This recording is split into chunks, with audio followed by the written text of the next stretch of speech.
하나님 말씀 로마서 15장 31절에서 32절 말씀을 보겠습니다. 나로 유대에 순종치 아니하는 자들에게서 구원을 받게 하고 또 예루살렘에 대한 나의 섬기는 일을 성도들이 받음직하게 하고 나로 하나님의 뜻을 좇아 기쁨으로 너희에게 나아가 너희와 함께 편히 쉬게 하라. 아멘. 기도라는 것은 만족하게 해달라는 겁니다. 부족한 것을 채워달라는 거죠. 여러분은 이 기도의 기원이 어디에 있느냐, 여기에 대해서 아마 생각을 해보셨을 겁니다. 창세기를 보면 아주 흥미로운 게 1장, 2장을 보게 되면 처음으로 지음받은 아담이나 여자가 기도하는 게 없어요.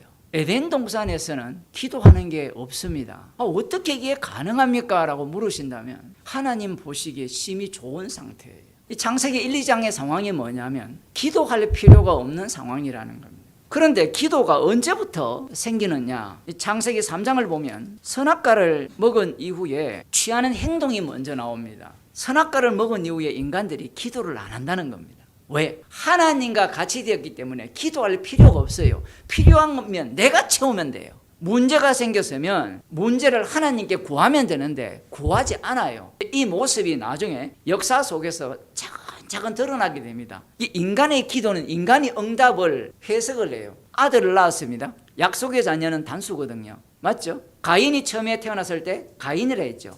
가인이란 이름은 굉장히 좋은 이름이에요. 여자의 후손이 뱀의 머리를 상하게 하고 뱀은 그 발꿈치를 상하게 한다 했을 때 이 아담과 여자 머릿속에는 이 말씀의 성취가 어떻게 되어질 것인가에 대해서 어떻게 해석을 했느냐라는 거예요. 그 해석의 결정판이 이 짐승의 나라예요. 이 가인이 하나님께서 아벨과 그 제물은 연락하시고 가인과 그 제물은 연락하지 않으시니까 속에서부터 천불이 올라왔어요. 이 천불이라는 것은 통제할 수 없습니다. 이 가인의 이 분노를 통제하지 못하니까 하나님께서 너는 죄를 다스려라 이렇게 말씀을 하시지만 안 듣죠. 안 듣고 아벨을 죽여버리는데 이 기도가 처음 나올 때 핏소리가 호소를 해요. 여기에 이제 기도가 나오죠. 이 핏소리의 호소가 나중에는 요한계시록에 보면 주의 어린 양 복음 때문에 죽임을 당한 자들이 호소를 하거든요. 이게 연결이 되어 있습니다. 죽임 당한 자들이. 흥미로운 것은 이 아벨의 피가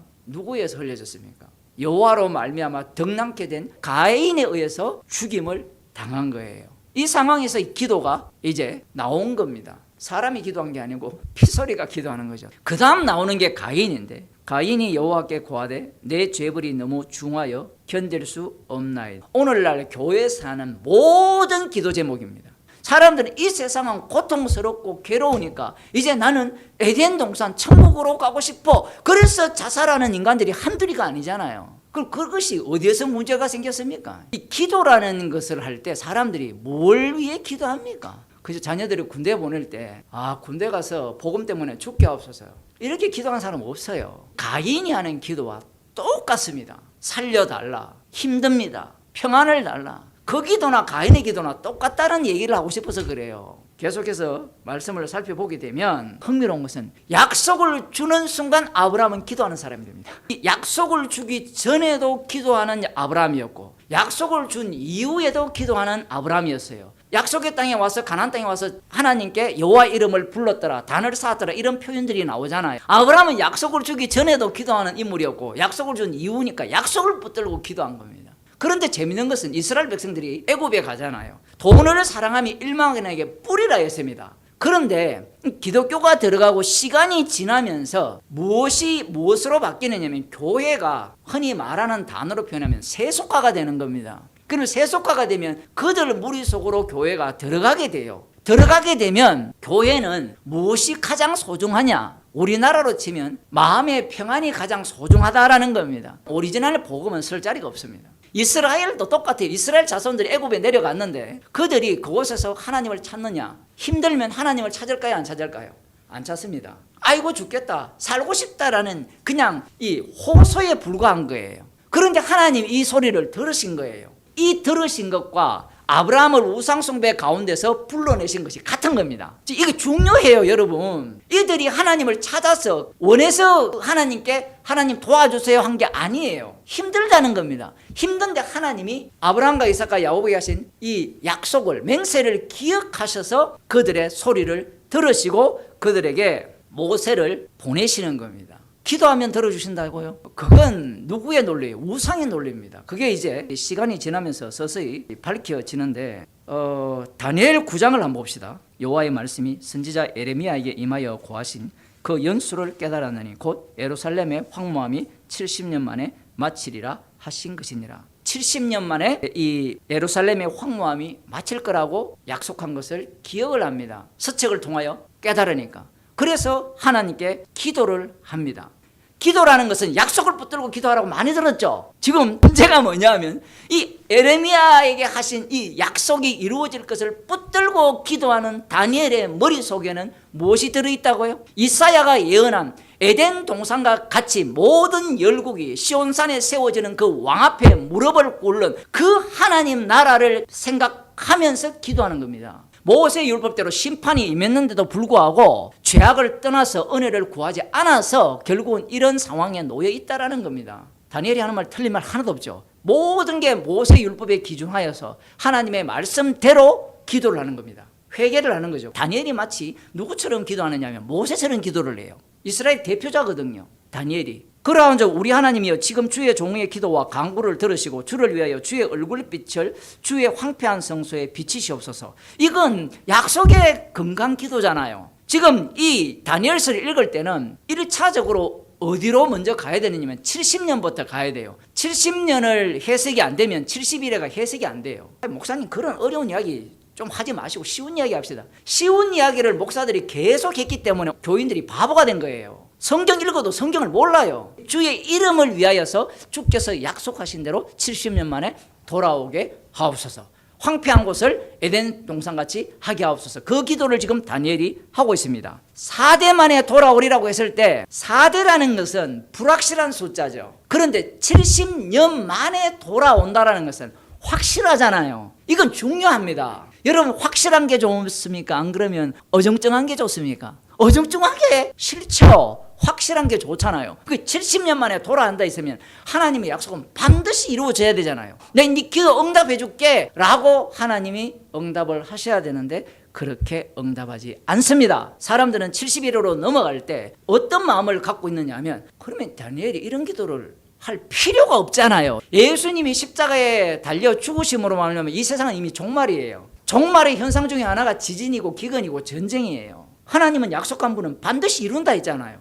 지금 약속이 바뀌었어요. 70년이 71회로 바뀌었어요. 71회는 우리가 알듯이 490년이잖아요. 그런데 490년으로 해석하는 게 70년으로 해석하는 것과 똑같은 해석법이 돼요. 71회가 끝나면 허물이 마치고 죄가 끝나며 죄악이 영원히 속해지며 영원한 의가 드러나며 이상과 예언이 응하며 또 지극히 거룩한 자가, 이게 지금 병렬로 되어 있거든요. 지극히 거룩한 자가 기름 부음을 받으리라. 다윗 언약 71회가 마치면 그러한 영원한 메시아 왕국이 온다는 겁니다. 기도를 말씀대로 했을 때 말씀대로 하는 기도라는 이야기를 할 때 이 기도 속에는 말씀을 믿는 내가 부정이 안 돼요. 그래서 하나님께서는 이 다니엘의 기도를 통하여서 원래 70년의 그 의미를 71회로 밝히시면서 다니엘을 날려버립니다. 나중에 이 71회를 확신하고 기도하는 무리들이 생기죠. 그게 이제 사복음서에 나오는 회개하라 천국이 가까이 왔다라고 할 때 기름 부음 받은 자가 등장을 해야 되죠. 그죠? 근데 다니엘서는 기름 부음 받은 자가 끊어진다고 했잖아요. 그 끊어진다고 하니까 이 끊어짐이 십자가로 해석이 안 돼요. 그들의 입장에서는.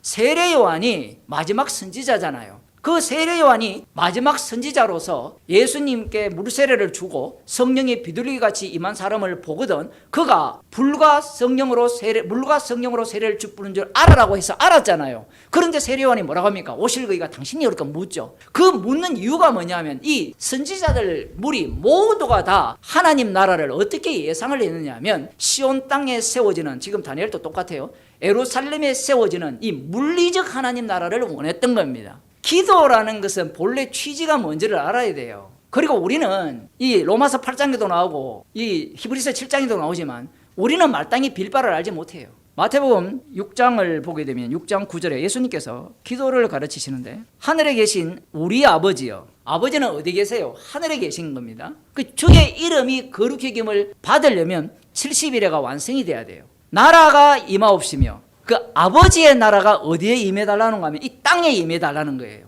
그러면 이 나라는 어떤 나라냐면 이게 이중으로 갈라지는데 예수님이 기도하는 나라와 당시에 유대인들이 기다리는 나라가 달라요. 그 유대인들이 기다리는 나라는 다윗 왕이 오셔서 로마 제국보다 훨씬 강력한 이 금신상을 세운 이 바벨론과 같은 그러한 나라가 이 땅에 임해달라고 기도하고 있었습니다. 메시아가 오시게 되면 그런 나라가 이루어진다라는 거예요. 예수님은 나의 아버지와 너의 아버지를 갈라버립니다. 예수님의 아버지는 십자가 지신 예수님의 아버지가 되고 유대인들의 아버지는 십자가 없는 아들 없는 하나님이에요. 하나뿐인 하나님이라는 겁니다. 이게 갈라져요. 십자가라는 것은 저주거든요. 그 저주에서 생명이 나오고 그 다음 중요한 게 저주의 자리에 들어가는 자가 축복이라고 이야기하면 안 믿어요. 그래서 기독교는 저주로 끝나는 게 아니라 부활로 끝났다는 겁니다. 말은 맞잖아요. 근데 부활한 주님이 주의 우편에 올라갔잖아요. 그러면 주님이 성령을 우리에게 그리스도의 영을 보내주잖아요. 그리스도는 십자가 지신 나사렛 예수입니다. 그러니까 기본적으로 인간들이 갖고 있는 왕의 기름 부음 메시아 다윗왕 개념과 십자가에 못 박히신 예수님의 그 왕되심이 달라요. 완전히 다른 겁니다. 예수님의 기도는 예수님이 십자가로 이룹니다. 이 게세마네 기도를 보게 되면 나의 뜻대로 마시고 아버지 뜻대로 하옵소서 하잖아요. 여기에서 우리는 예수님이 하나님의 아들이면 나의 뜻 빼고 그냥 아버지 뜻대로 하옵소서 그러면 되잖아요. 근데 왜 나의 뜻대로 마옵시오가 들어가야 됩니까? 그래야 우리를 돕기 때문에 그렇습니다. 그 다음 나오는 것이 뭐냐면 오늘날 우리에게 일용할 양식을 주옵시고 뜻이 하늘에서 이룬 같이 땅에서도 이루어짐을 증거하는 십자가를 증거하는 삶이 일용할 양식이에요. 요한복음 6장에 보면 예수님께서 일용할 양식을 자기 살과 피로 주시기 때문에 그러면 일용할 양식을 주시게 되면 우리는 날마다 어떻게 되죠? 죽어야 돼요. 내 안에 누가 살죠?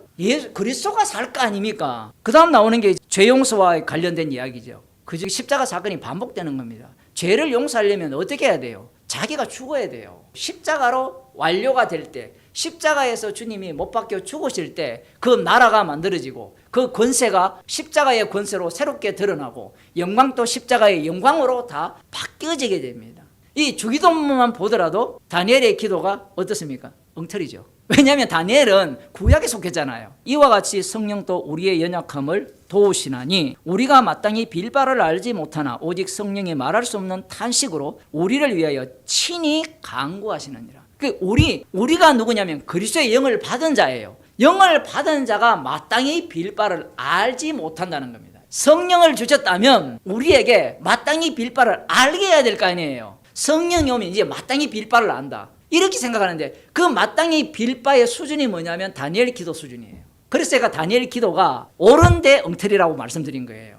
그런데 로마서에서는 마땅히 빌 바를 알지 못한다는 겁니다. 그럼 이 말씀은 성도에게 그대로 해당이 되죠. 그러면 성도의 기도는 어떻게 되느냐 하면 마땅히 빌 바를 알지 못하여서 성령이 말할 수 없는 탄식으로 기도함을 드러내는 기도가 돼요. 그런데 사도 바울은 유대인들로부터 건져달라고 할 때 본인이 주님을 만난 이후에 핍박의 연속이었잖아요. 그리고 실제로 사도행전 20장 21장 이렇게 가게 되면 예루살렘에 올라갈 때 유대인들이 가만히 안 있잖아요. 그들 때문에 어디까지 갑니까? 죄수의 몸으로 로마에까지 가게 되잖아요. 살려달라는 기도가 아니에요. 복음을 전하게 해달라는 기도입니다. 기도의 내용이 십자가 사건에 합류해 해달라는 기도예요. 결국은 이 기도가 예수님이 가르치신 그 기도 속으로 아니면 예수님의 게세마네 기도 속으로 합류하게 돼요. 그런데 그렇게 기도를 할 때 어떻게 주님이 그 기도를 응답하느냐면 나의 뜻대로 마시고 아버지 뜻대로 하는 일로 응답이 바뀌어버립니다. 십자가에서 예수님이 다 이루셨기 때문에 그 이루심을 증가하기 위한 기도 속으로 들어가는 거예요. 그 기도의 내용은 예수님의 기도로 가게 되면 어떤 기도로 바뀝니까? 이에 예수께서 가라사대 아버지여 저희를 사하여 주옵소서 자기의 하는 것을 알지 못합니다. 예수님의 기도는 이 기도예요. 저희를 사하여 주옵소서. 물론 이 기도는 어떻게 쫙 쪼개지는가 하면 두 행악자를 앞에 이야기한 이유가 뭐냐면 주님의 이 말씀의 기도에 의해서 하나는 낙원으로 가고 하나는 지옥으로 가죠. 예수님은 심판주기 때문에 이 능력이 있어요. 그러나 사도행전 7장을 보면 이 스데반 집사님은 어떤 기도를 하느냐 하면 주여 이 죄를 저들에게 돌리지 마옵소서 이 말을 하고 자니라. 이 기도 자체가 다른 거예요.